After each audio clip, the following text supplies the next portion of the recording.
Hello दोस्तों, welcome back to YouTube channel RD classes. दोस्तों यहाँ पर बात करेंगे आपके 69,000 शिक्षक से नवनियुक्त शिक्षकों की सैलरी के बारे में। इन हैंड सैलरी, आपको कितना वेतन आपके खाते में आएगा, कितना आपको मिलेगा।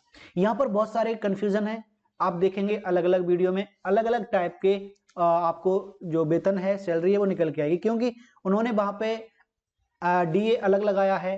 डीए होता कुछ और है, उन्होंने कुछ और बताया, किसी ने कुछ बताया तो किसी ने कुछ बताया। आप चाहे 31,270 में सेलेक्ट हो, चाहे 36,590 में हो, या फिर थर्ड वेटिंग लिस्ट का इंतजार कर रहे हैं, आप सभी के लिए बहुत ही जरूरी है जानना कि आपकी सैलरी कितनी बनेगी। इन हैंड सैलरी मतलब आपको कितनी मिलेगी। तो सबसे पहले हम बात करना चाहेंगे कि जितने भी थर्ड काउंसलिंग के वेटिंग वाले अभ्यर्थी हैं वो इस वीडियो को जरूर देखें, क्योंकि वहां से उन्हें एक मोटिवेशन मिलेगा और एक जागृति पैदा होगी। ठीक है, तो उसके प्रति आपका एक रुझान बढ़ेगा, क्योंकि कोई चीज का टारगेट होता है, हमें पता होता है इससे इतना प्रॉफिट है, तो उसके प्रति हमारा लगाव और अच्छा होता है। दूसरी चीज एक और बताना चाहेंगे कि 69,000 शिक्षक भर्ती में जितने भी नवनियुक्त शिक्षक हैं उनके लिए हमने एक ग्रुप बनाया हुआ है टेलीग्राम पे।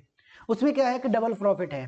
एक प्रॉफिट ये है कि आप अपने ब्लॉक के, अपने डिस्ट्रिक्ट के, या फिर म्यूचुअल ट्रांसफर जो होगा, सबसे पहली बात यह जाती है कि कई बच्चे पूछ रहे थे म्यूचुअल ट्रांसफर क्या होता है। हम हर टॉपिक पे डिटेल वीडियो देंगे आपको।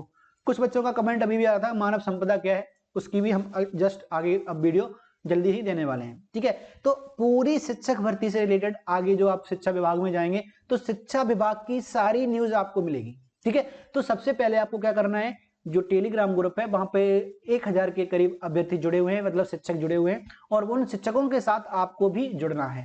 तो चलिए अब सबसे पहले बात करते हैं कि अगर वीडियो पसंद आया करे तो लाइक शेयर प्लीज कर दीजिए करिएगा।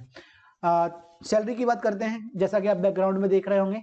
तो सैलरी के रूप में सबसे पहले हम आपको बताते हैं, ये जो न्यूज देख रहे हैं इसको हम बाद में चर्चा करेंगे, सबसे पहले आपकी सैलरी कितनी बन रही है उसकी चर्चा करते हैं। चलिए, तो ये है हमने आपके लिए बनाई हुई आपका सैलरी कितना बनेगा। तो यहां पर देख रहे होंगे नवनियुक्त शिक्षकों की in hand salary.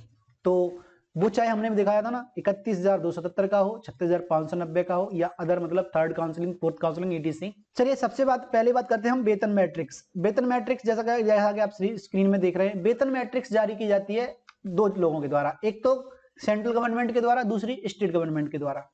Central government और स्टेट गवर्नमेंट के द्वारा जो जारी की जाती है उसमें ग्रेड पे के अकॉर्डिंग उसका मूल वेतन दिया जाता है। जैसे कि आपका जो ग्रेड पे है 4200 है, आप जब देखेंगे वेतन मैट्रिक्स, जो सैलरी मैट्रिक्स होता है जिसको वेतन मैट्रिक्स बोलते हैं, उसमें 4200 ग्रेड पे से की जो मूल वेतन होता है वो शुरुआत होती है 35,400 से। यानी जो मूल वेतन है उसका वो कितना है, 35,400। सबसे बड़ा डिफरेंस यहां मिलेगा आपको देखने को डीए। यानी डीए क्या होता है, डियरनेस अलाउंस, मतलब महंगाई भत्ता जिसको हम बोलते हैं। ये जो होता है वो मूल वेतन का मिलता है, जितना मूल वेतन होगा उसका परसेंटेज मिलता है, मूल वेतन जितना ज्यादा होगा महंगाई भत्ता उतना अच्छा मिलेगा। तो मूल वेतन का 21% मिलता है। इससे पहले ये जो मूल वेतन का मिलता था 17%, जो कि पुरानी वीडियो में आपको देखने को मिलेगा।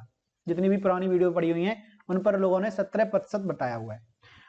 इसकी पहले हम चर्चा कर लेते हैं, उसके बाद आगे की बात करेंगे। तो देखिए यहां पर हम आपको एक दिखाने जा रहे हैं, केंद्रीय और राज्य कर्मचारियों का जनवरी 2020 से डीए में 4% वृद्धि तय।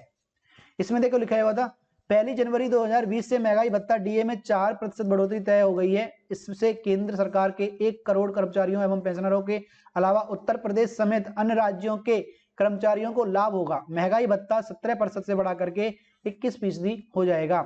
महंगाई भत्ता डीए की गणना करने वाले अब आगे की जो न्यूज है वो आपके लिए नहीं है। चलिए, तो एक चीज तो आपको समझ में आ गई कि आपने जहां अपनी आज से पहले जो सैलरी वाला जो देखा होगा वीडियो, उसमें आपने अगर 17% देखा है तो आप उसको अब 21% के अकॉर्डिंग जोड़िएगा। तो चलिए हम बता देते हैं आपको, जब हमने 34,500 जो आपका मूल वेतन है इसका 21% निकाला तो आपका निकला 7,434 रुपए। तो कितने रुपए, 7,434 रुपए। अब ये दो चीजें हो गई, एक तो मूल वेतन, ठीक है, और प्लस आपका डीए, ये सभी को मिलेगा चाहे वो कैसे भी कर्मचारी हो, क्योंकि आगे के जो कर्मचारी हैं हमें पोस्टिंग मिलेगी वो 3 तरह की होगी, शहरी, नगरीय और ग्रामीण। ठीक है, तो अब हम बात करेंगे यहाँ पर जो मूल वेतन है उसका डीए, जो डीए है मूल वेतन हम प्रत्येक को मिलेगा तो कितना मिलेगा आपको पता है 35,400। ठीक है, प्लस डीए आपको सबको मिलेगा 7,434। तो अगर हम इसको ऐड करेंगे 34 ये हो जाएगा 20 प्लस 4 और 4 8 हो जाएगा, और 35 और 7 42,834 ये सबका हो गया। ठीक है, 42,834 सबका है। अब बात करते हैं, एक आ रहा है नगर प्रतिकर भत्ता, लेकिन नगर प्रतिकर भत्ता अभी सस्पेंड चल रहा है, मतलब किसी को नहीं मिल रहा है। ये 2021 जून 2021 तक सस्पेंड कर दिया गया सरकार के द्वारा। तो ये मिलता कितना था, 540 रुपया मिलता था 4200 ग्रेड पे वालों को, मतलब टीचर्स जो थे 4200 ग्रेड वाले उनको 540 रुपया महंगाई भत्ता मिलता था, लेकिन ये अभी सस्पेंडेड है। अब एचआरए की बात करते हैं हम। अभी आपने देखा डीए को जोड़ने के बाद आपकी जो सैलरी बन जाती है वो होता है 42,834। अब एचआरए और मिलता है, एचआरए होता है हाउस रेंट अलाउंस, जिसको बोलते हैं हम एचआरए।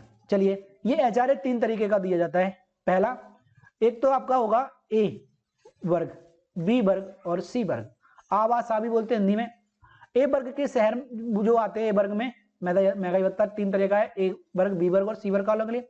एक तो शहरी, दूसरा नगरीय और तीसरा देहात यानी ग्रामीण गांव का। तो यहाँ पर जो महंगाई भत्ता मिलता है, शहर में मिलता है 4040, नगर में मिलता है 2020, और जो आपका देहात गांव में है, स्कूल है अगर आपका, यानी आपका डिस्ट्रिक्ट है, तो स्कूल से देखा जाता है कहाँ पे, वो तो आपका मिलता है 1340 रुपया। तो अब इन तीनों के आधार पर आपका वेतन कितना होगा, इसकी चर्चा करते हैं। देखिए, कुल वेतन जो है आपका कितना है, 35,400। इसमें 7,434 आपका है डीए अभी आपने निकाला था, और 4,040 आपका जो शहरी है, शहर का जो है आपका महंगाई भत्ता है, तो सॉरी एचआरए है, तो एचआरए ये सारे हैं एचआरए। तो अब आप ये तीनों जोड़ेंगे तो आपका हो जाएगा 46,874 रुपया। लेकिन एक यहाँ पे कटौती भी होती है, तो ये जो कटौती है वो है आपकी 87 रुपए की। यहाँ पे 87 रुपए कटौती किसका होता है, ये एलआईसी वगैरह का होता है जो आपका कटता है। तो अगर 87 रुपए कट जाती है तो जो शहर में जो टीचर बनेंगे, अब शहर किस टाइप में आते हैं, शहर में जैसे कि आपका बात करें कानपुर है, ठीक है, इलाहाबाद है, आगरा है, ऐसे जो शहर हैं, यहाँ पर आपको जो सैलरी मिलने वाली है वो 46,787 जो 87 रुपए कटने के बाद इन हैंड मिलेगी। दूसरा अगर हम बात करें वर्ग बी में, 35,400 आपका मूल वेतन, 7,400 मैंने बताया सबको मिलेगा डीए, ठीक है, जो महंगाई भत्ता है। एचआरए, अब आप कहां पर हैं, नगर में, तो नगर के लिए 2020 रुपए एचआरए मिलेगा। तो इस तरह से आपका हो जाएगा 44,854 रुपए टोटल मूल वेतन, सॉरी टोटल वेतन, लेकिन इसमें से भी 87 रुपए जो कटेंगे वो कटेंगे आपके एलआईसी वगैरह के, तो आपका हो जाएगा 44,767। यानी जो नगर में जिनको पोस्टिंग मिलेगी, जिनका स्कूल नगर में होगा, उनको जो वेतन मिलेगा वो मिलेगा 44,767 रुपए। तो यहां तक क्लियर हो गया। अब ज्यादातर जो अभ्यर्थी, मतलब कह सकते हैं शिक्षक होते हैं, अभी जो नए नवनियुक्त शिक्षक होते हैं, उनको ज्यादातर ग्रामीण क्षेत्र दिया जाता है, ठीक है, सिटी डायरेक्ट बहुत कम, क्योंकि सिटी में पहले से वैकेंसी फिल होती है और एक्सपीरियंस लोग वहां पे होते हैं, तो इसलिए वहां पे वैकेंसी बहुत कम होती है। तो मिलता तो है, ऐसा नहीं है कि किसी को नहीं मिलेगा, लेकिन बहुत कम परसेंट होंगे जिससे शहर मिलेगा, उससे ज्यादा परसेंट को नगर मिलता है, और सबसे ज्यादा जो परसेंट होता है नवनियुक्त शिक्षकों का वो होता है देहात यानी ग्रामीण क्षेत्र में। तो कितना होगा, तो इनको भी 35,400 क्या मिलेगा, आपका मूल वेतन। डीए मिलेगा 7,434, और आपका 1340 मिलता है यहाँ पे, कितना 1340, ये है आपका महंगाई भत्ता, ठीक है। तो अब आपका टोटल बन जाता है, जब इन तीनों को जोड़ते हैं तो 44,174 रुपया। लेकिन इसमें से 87,000 हम कम कर देंगे, सॉरी 87 रुपए कम कर देंगे एलआईसी वाले, तो अब हमारे पास बनता है 44,000 रुपए और 44,087 रुपया। तो इस वीडियो में आपने देखा कि हमने आपको बताया कि जो आपका जो सैलरी है, इनहैंड सैलरी, वो किस जगह पर कितना और कैसे जोड़ा जाएगा, वो आपने निकालना सीख लिया होगा। सबसे पहली चीज एक और बता दूंगा, यहाँ पे हमने एक बात की थी आपकी वेतन मैट्रिक्स की। जो वेतन मैट्रिक्स है, अगर आप वो देखेंगे तो वहां वो देखना बहुत जरूरी है, क्योंकि वहां से ही क्लियर होता है कि हमारा जो वेतन है किसके अकॉर्डिंग बनता है, ठीक है। तो अगर वीडियो पसंद आया करे तो लाइक शेयर जरूर कर दे। और यहाँ पर आप देख रहे होंगे कि जो प्रोसेस चल रहा है, अभी 31,277 का पूर्ण हो चुका है, एक तरह से ट्रेनिंग चल रही है उनकी।